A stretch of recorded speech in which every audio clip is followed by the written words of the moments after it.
परम पूज्य गुरुदेव ने साधना पद्धति दी है। यह इंटरनल प्यूरिफिकेशन का मार्ग है। ये आंतरिक शुद्धता है।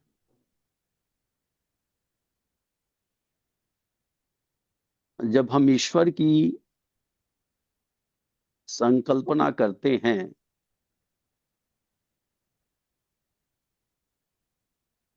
तो सामान्यतः ईश्वर को अपने से दूर कर देते हैं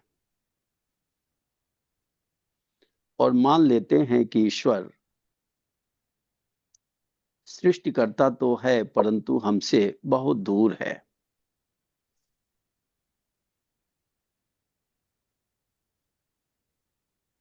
तो इसके तक पहुंचने के लिए हम साधनाएं करते हैं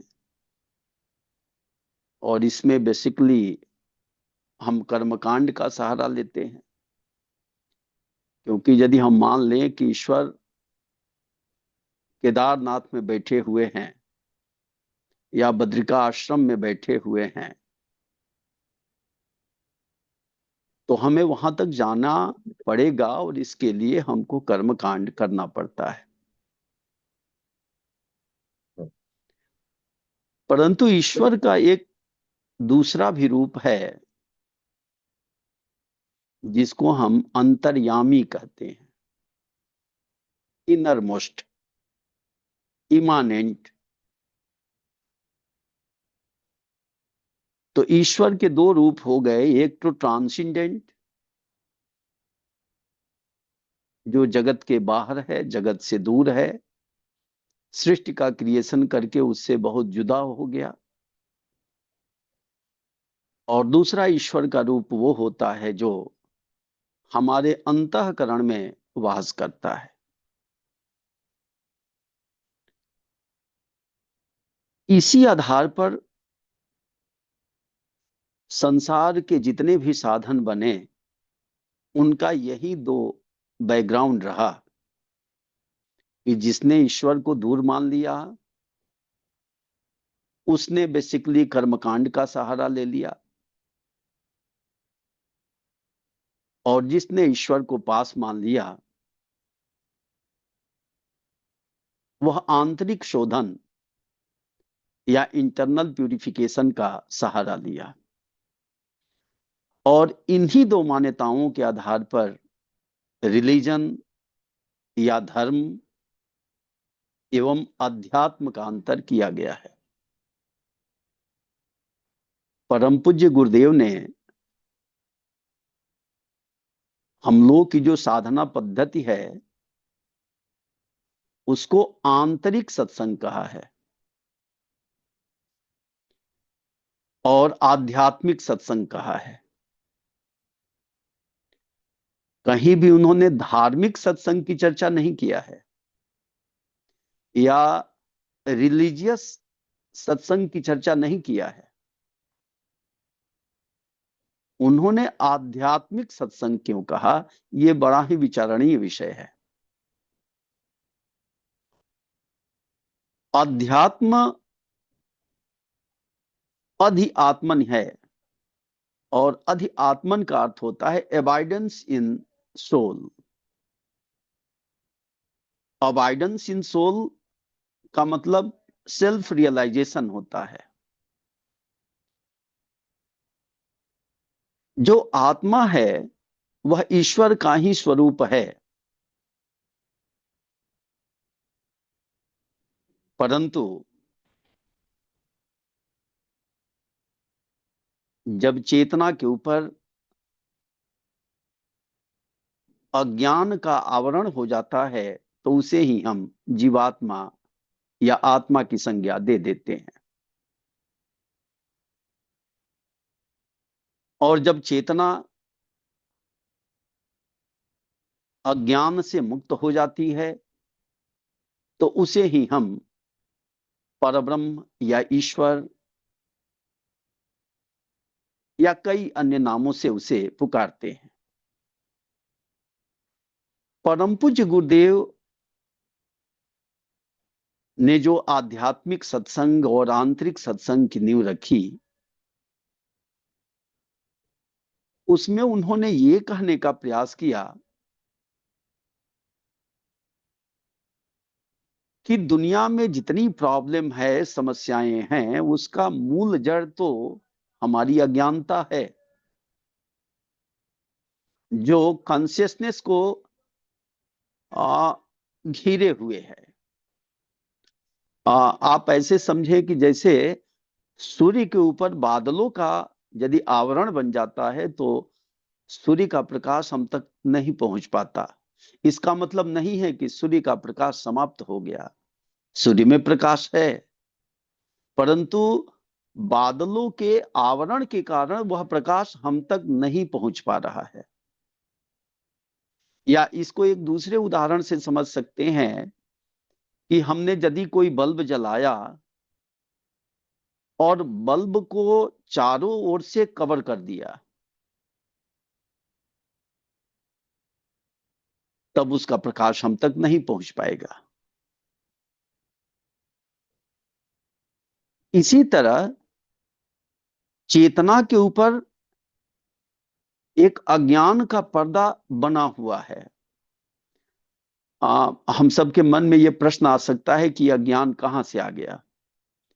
तो संत मत में और किसी भी मत में इस प्रश्न का कोई उत्तर नहीं है कि अज्ञान कहां से आया।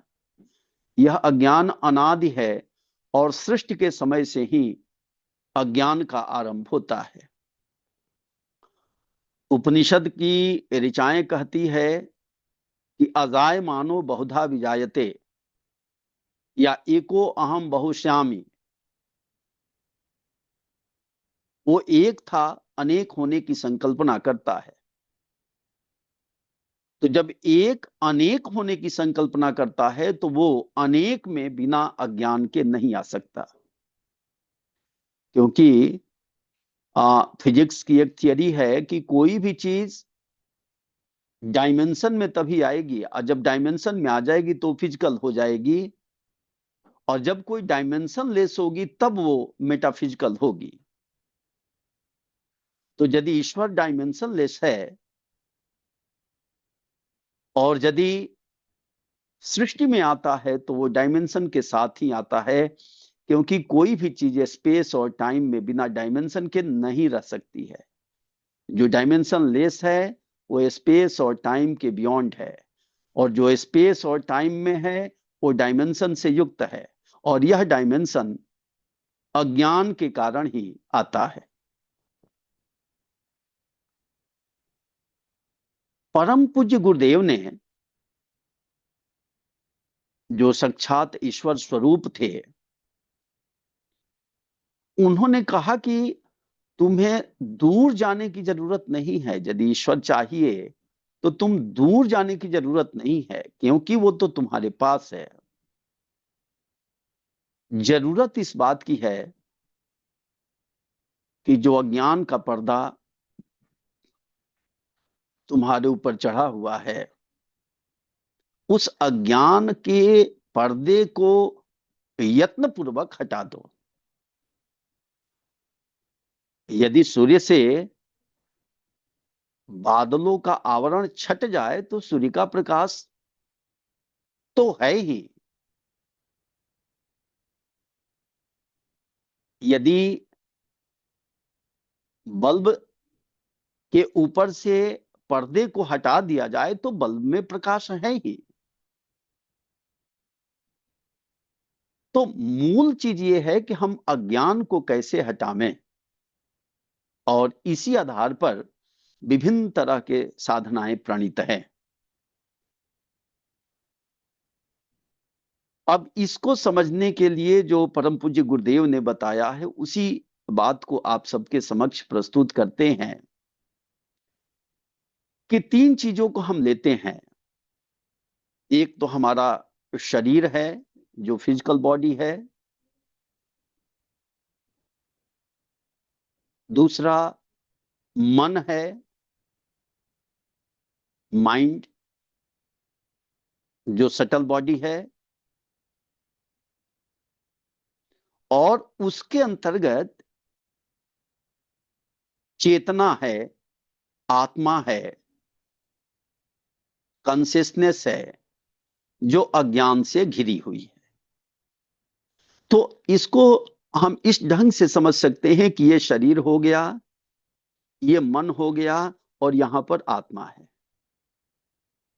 जो अज्ञान से घिरा हुआ है। सामान्यतः जो हमारा मन होता है वो संसार की तरफ झुका होता है, अर्थात मन शरीर से अटैच होता है। ये मन का ऐसी प्रवृत्ति ही है। नानक साहब ने कहा कि मन न छाणे विषय, विषय न छाणे मन, इनका यही स्वभाव। तो मन तो विषय से जुड़ा रहता है, इसकी ये प्रवृत्ति ही है। जैसे पानी को हम ऊपर से करते हैं, गिराते हैं तो नीचे आती है, क्योंकि ग्रेविटेशनल फोर्स कार्य कर रहा है। उसी तरह मन विषय से आसक्त होता है, जुड़ता है, इसकी मेन टेंडेंसी ही यही है। ऊपर से जल का प्रवाह नीचे की ओर होता है, उसी तरह मन विषय से जुड़ता है, ये इसकी स्वाभाविक प्रवृत्ति है।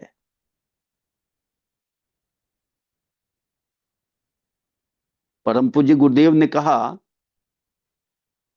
कि यदि मन को जो नीचे की तरह जुड़ा हुआ है उसको ऊपर उठा करके यदि तुम आत्मा से जोड़ दो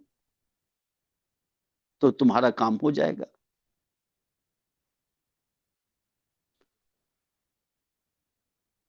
यही बात भगवान श्री कृष्ण ने भी कहा कि मन एवं मनुष्याणाम कारणम बंध मोक्षयो। मन ही हमारे बंधन और मोक्ष का आधार बनता है।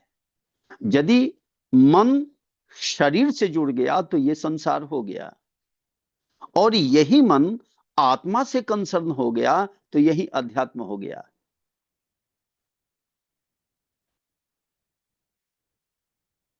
तो अध्यात्म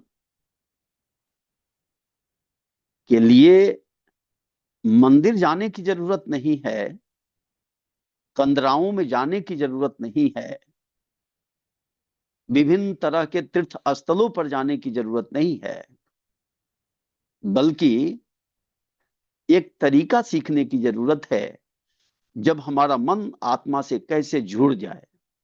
और परम पूज्य गुरुदेव ने हम लोगों के लिए जो बताया है साधना पद्धति, वो मन को आत्मा से जुड़ने की साधना पद्धति दिया है। और जब मन आत्मा से जुड़ता है तो इसी को हम अध्यात्म कहते हैं। इसको एक और एग्जाम्पल से एक्सप्लेन करने का प्रयास करते हैं। एक सर्किल है, वृत्त। तो वृत्त के 3 मेजर डायमेंशंस होते हैं। एक तो वृत्त का केंद्र है, सेंटर है। दूसरा वृत्त का रेडियस है, त्रिज्या। और रेडियस के आधार पर जो हम गोला बनाते हैं उसी को सर्कुम्फेरेंस कहते हैं। So there are 3 major components in a circle: centre, radius and circumference. जो हमारा शरीर है वो सर्कुम्फेरेंस है, वो परिधि है। जो हमारा मन है वह रेडियस है, त्रिज्या है।